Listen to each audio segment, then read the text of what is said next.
Good morning, students. We are studying different agriculture practices. First, we have discussed preparation of soil, then sowing, third, adding manure and fertilizers. Today we will discuss irrigation. आज हम irrigation पढ़ेंगे. What is irrigation? Irrigation means watering the crop, or we can say supply of water to crop at a definite interval is called irrigation. फसल को एक निश्चित अंतराल के बाद पानी देना वो इरिगेशन के अंतर्गत आता है. Now sources of irrigation. Sources of irrigation में आएगा wells, tube wells, lake, pond, canal, dam. ये सब वाटर के सोर्सेस हैं जो कि पानी की सप्लाई करवाते हैं खेतों में, फील्ड्स में, यहाँ से लेकर. अब जो है किस मेथड के थ्रू हम इरिगेशन करते हैं, वो मेथड्स दो टाइप की है. एक traditional method, modern method. Traditional method में जो है ह्यूमन लेबर का या कैटल का यूज़ होता है और ये लेस इफिशिएंट होती है.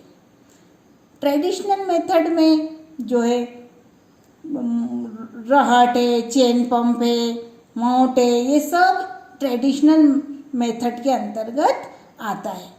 Now modern method. Modern method में जो आता है उसमें पंप के थ्रू इसको लिफ्ट किया जाता है. किसको? पानी को वेल्स या ट्यूबवेल्स या जहाँ से भी पंप के थ्रू को लिफ्ट किया जाता है. और दो मेथड है उनको जो है उसको वाटरिंग करने के लिए, स्प्रिंकलर सिस्टम और drip irrigation system. Sprinkler system में जो है छोटे छोटे जो है एक फव्वारे जैसा जो है बनता है और एक स्प्रिंकलर के माध्यम से उसमें फसलों के ऊपर पानी डाला जाता है छोटे छोटे फव्वारे के रूप में. एक इसमें हॉरिजॉन्टल पाइप्स और वर्टिकल पाइप्स का नेटवर्क होता है फील्ड में, और उसमें स्प्रिंकलर लगे होते हैं जो कि थोड़ा थोड़ा स्प्रिंकलर करते हैं खेतों में पानी को. नेक्स्ट है ड्रिप इरिगेशन सिस्टम. इसमें जो है पाइपलाइंस में जो ये छोटे छोटे पौधे की जड़ों में बूंद बूंद बूंद कर पानी इसमें जाता है, इसलिए इसको ड्रिप इरिगेशन कहते हैं. तो जो मॉडर्न मेथड है दो है, स्प्रिंकलर सिस्टम और drip irrigation system.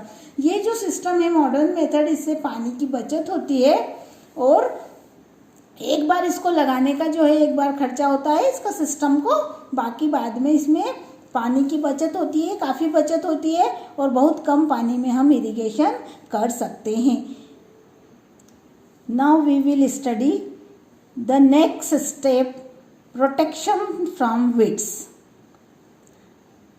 You can see in the field some unwanted plants grow with the crop plants.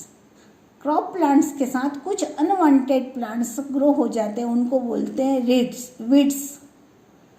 तो ये जो वीड्स है इससे फसल को बचाना है, बिकॉज वीड compete with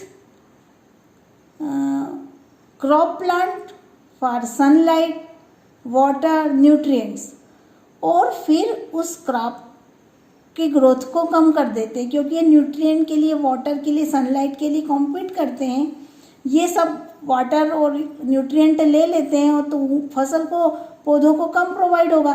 इसलिए वीड्स का रिमूवल बहुत ज़रूरी है. Removal of weed is called weeding. Weeding का मतलब होता है अनवांटेड प्लांट्स को खेतों से रिमूव करना, उसको बोलते हैं वीडिंग. और अनवांटेड प्लांट्स को बोलते हैं वीड्स. तो वीड्स और वीडिंग, तो ये जो वीडिंग है उसके लिए दो तरीके होते हैं. एक जो होता है manually, they are uprooted with the help of खुरपी. मीन्स वीडिंग को उखाड़ दिया जाता है हाथों से या खुरपी की मदद से, वो कहलाता है वीडिंग. और एक होता है केमिकल्स का स्प्रे करते हैं, weedicides. Weedicides are the chemicals which kills the weeds. वो वीड्स को ख़त्म कर देते हैं, इसको बोलते हैं वीडिसाइड्स. तो ये जो वीडिंग की प्रोसेस है इसको ये ज़रूरी है क्योंकि खेतों को बचाना है, वीड्स से बचाना है। तो ये स्टेप है प्रोटेक्शन फ्रॉम वीड्स, जिसमें हम वीडिंग करते हैं, मैन्युअली हम करते हैं या खुरपे की मदद से करते हैं, हाथ से उनको उखाड़ के दिया जाता है और या फिर केमिकल्स का यूज़ किया जाता है। Now next step is harvesting. Harvesting का मतलब होता है तैयार फसल को काटना, उसको अलग करना, खेतों में काटना, उसको बोलते हैं harvesting. Nowadays it is done by harvester. Harvesting से ही वर्ड बना है हार्वेस्टर। हार्वेस्टर के द्वारा इसको अलग किया जाता है, इसको काटा जाता है। और फिर दूसरा होता है प्रोसेस विनोइंग। विनोइंग में उस चाफ के, उसके जो हस्क को है उससे ग्रेन को अलग किया जाता है। नाउअडेज कंबाइन मशीन होती है जिसमें हार्वेस्टर और विनोइंग दोनों की प्रोसेस होती है और फसल पूरी तैयार हो जाती है। तो विनोइंग का मतलब होता है removal of husk, removal of chaff from the grains. उसके बाद नेक्स्ट स्टेप, लास्ट स्टेप है स्टोरेज।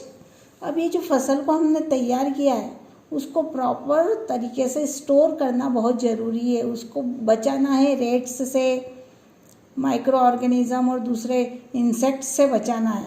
तो इसलिए उसका स्टोरेज भी प्रॉपर तरीके से होना ज़रूरी है।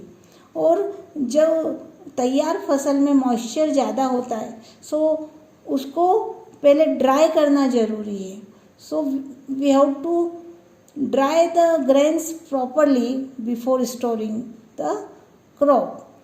तो इसको पहले ड्राई करते हैं, देन उसको ग्रेनरीज या सिलोज में लार्ज स्केल पर जो है उसको वहाँ स्टोर करते हैं। और फार्मर्स स्मॉल स्केल में जो है गनी बैग्स होते हैं, जूट बैग्स होते हैं, उनके अंदर इसको स्टोर करते हैं या जो है ड्रम में स्टोर करते हैं इसको फार्मर्स। पर लार्ज स्केल में जो होती है जिसको अपन बोलते हैं ना वेयर हाउसेस, ग्रेनरी, सिलोज, वहाँ पर इनको स्टोर किया जाता है जहाँ पर कि ये ड्राई रहते हैं तो इनके ऊपर माइक्रो ऑर्गेनिज्म भी नहीं होते।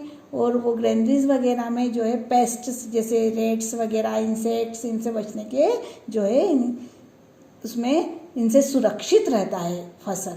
तो उनका प्रॉपर तरीके से सुरक्षित रहना बहुत ज़रूरी है। तो ये हमने सारी स्टेप्स की स्टडी कर ली है। अब नेक्स्ट हम आगे की क्लास में पढ़ेंगे।